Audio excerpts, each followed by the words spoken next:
Este día martes vamos a estudiar el tema que es una pregunta: ¿perdonado y olvidado?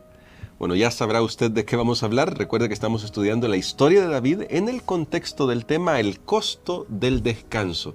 Así que vamos a inclinar el rostro y hacer una oración para pedir que el Señor nos dé la luz que necesitamos para el estudio de hoy. Querido Padre, necesitamos de tu Espíritu Santo para comprender un tema que definitivamente es un tema delicado, el tema del perdón. Aun cuando nosotros lo necesitamos a menudo y lo solicitamos también muy a menudo, a veces no comprendemos todos los aspectos que esto implica, pero ayúdanos a comprenderlo a la luz de tu palabra. En el nombre de Cristo Jesús. Amén. En este día, pastor, me llama mucho la atención la pregunta de nuestro título: ¿perdonado y olvidado?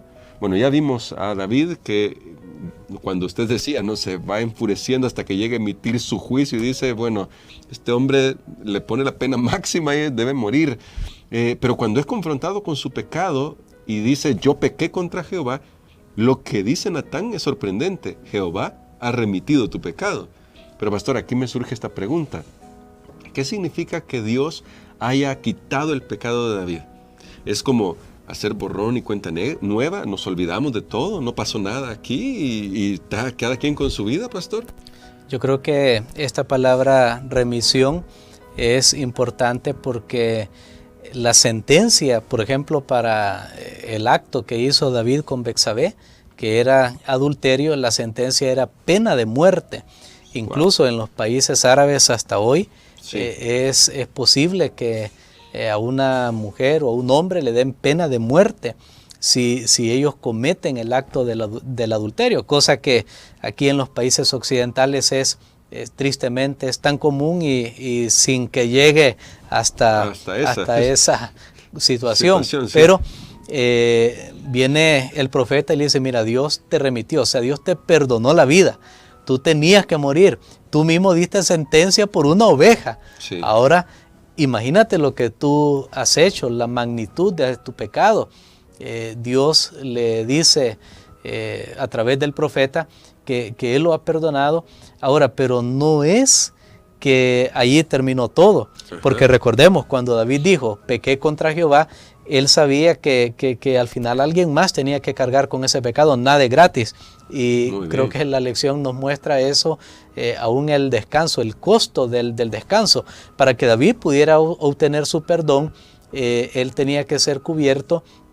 Y al final, quien pagó ese pecado de David era Jesús en la cruz del Calvario. Pero, aunque David fue perdonado de morir, sin embargo, quedaron consecuencias terribles. Wow. Y es el resultado del pecado. El profeta le dice al rey, debes pagar, él mismo había dado su sentencia, y le dice, debes pagar con 4 corderas más. Y cuando uno analiza la vida de David, se cumplieron, fueron personas específicas. Wow.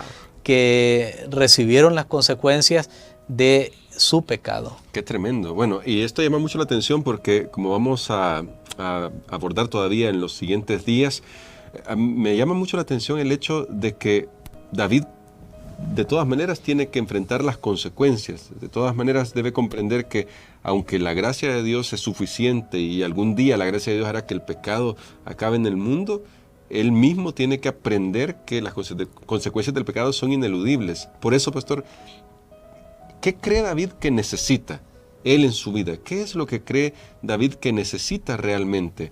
Que esto lo llevó a escribir, pastor.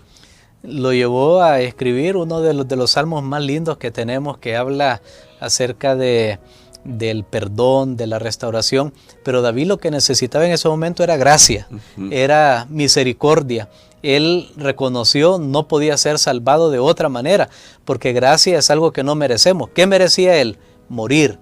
¿Pero qué recibe? Bueno, oportunidad de vida, y eso definitivamente es la gracia. Sí. Eso es la misericordia del Señor, porque yo creo que las consecuencias que sufrió David también eran relativas al cargo y la responsabilidad que tenía él. Sí. Sabe que aunque pecado es pecado y ante Dios todo pecado pues es grave y es ofensivo a su vista, sin embargo, también hay situaciones que Dios considera de más responsabilidad a una persona por cometer un acto, un error que en otro no sería tal vez de tanta responsabilidad por los privilegios que tiene.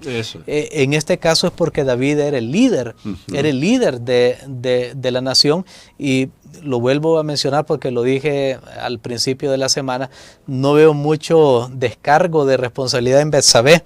Sí, aunque no sabemos si ella le guiñó un ojo, yo no sé, la Biblia no lo dice para nada. Cuánto ella también pues accedió, no lo sabemos, pero lo que sí sabemos es que como David era el rey y tenía más poder, entonces la responsabilidad principal recae sobre él. Y yo aquí quiero tomar una palabra, creo que a esta altura de la lección yo quiero decirles en este contexto que estamos especialmente de la iglesia, tenga cuidado.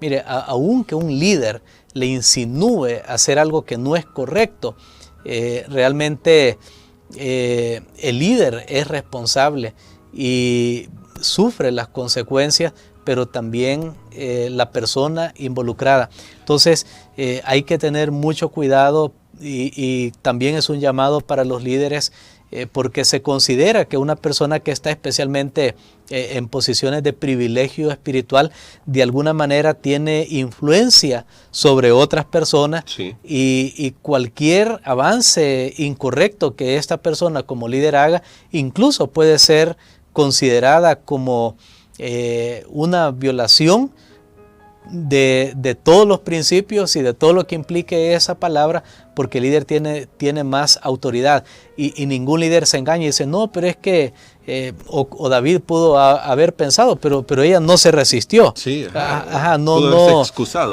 Sí, aceptó, no, pero aunque una persona acepte siempre el líder, una persona que hace caso de alguna insinuación incorrecta de un líder, siempre el líder tiene más responsabilidad debido a los privilegios que tiene. Ahora, nosotros lo que necesitamos considerar es que el costo de lo que David estaba enfrentando en este momento, la culpa, la carga, él reconoció que solo Jesús podía librarlo de eso. Por eso él habla sobre he pecado contra Jehová, sobre el hecho de que su pecado es contra Jehová. Ahora, pastor, ¿hay esperanza para nosotros? Es decir, si David fue perdonado, ¿también nosotros podemos tener esa misma experiencia de poder recibir el perdón y la purificación que Dios quiere obrar en nuestra vida? Definitivamente hay perdón para todos nosotros. Dios perdonó a David. Eso significaba que David podía otra vez entrar en una relación con Dios. De hecho, algo que siempre me ha llamado la atención es que David no dejó de escribir salmos. Sí. Él siguió escribiendo. Después de esto, Dios siguió usándolo a él, pero lastimosamente tuvo que sufrir en su vida las consecuencias. Algunos de sus hijos se perdieron, murió un bebé. Bueno, y hubo tantas cosas, tantas situaciones en su reino. Ese pecado de David de alguna manera llevó al desmoronamiento de la monarquía, porque las personas ya no podían. Las personas al final se dieron cuenta.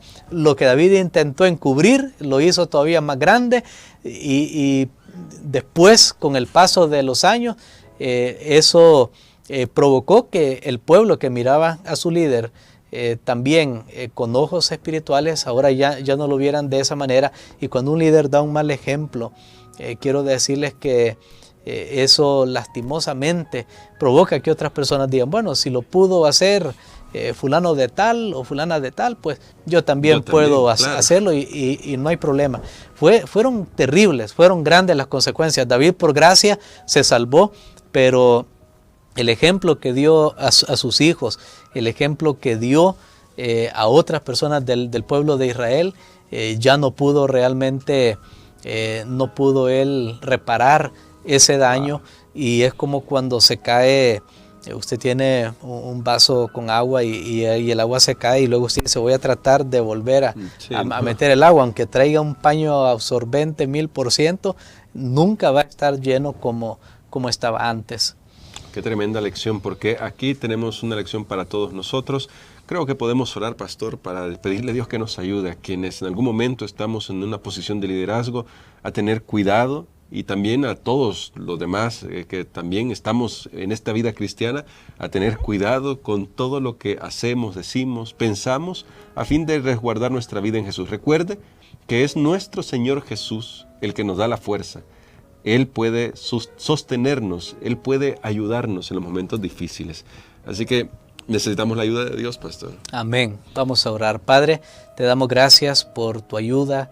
Te damos gracias, Señor, por tu perdón, por tu misericordia, porque inmerecidamente tú nos has otorgado la vida para que podamos reconocer nuestros errores, podamos también reparar hasta donde sea posible los daños que hemos hecho y también soportar con paciencia las consecuencias.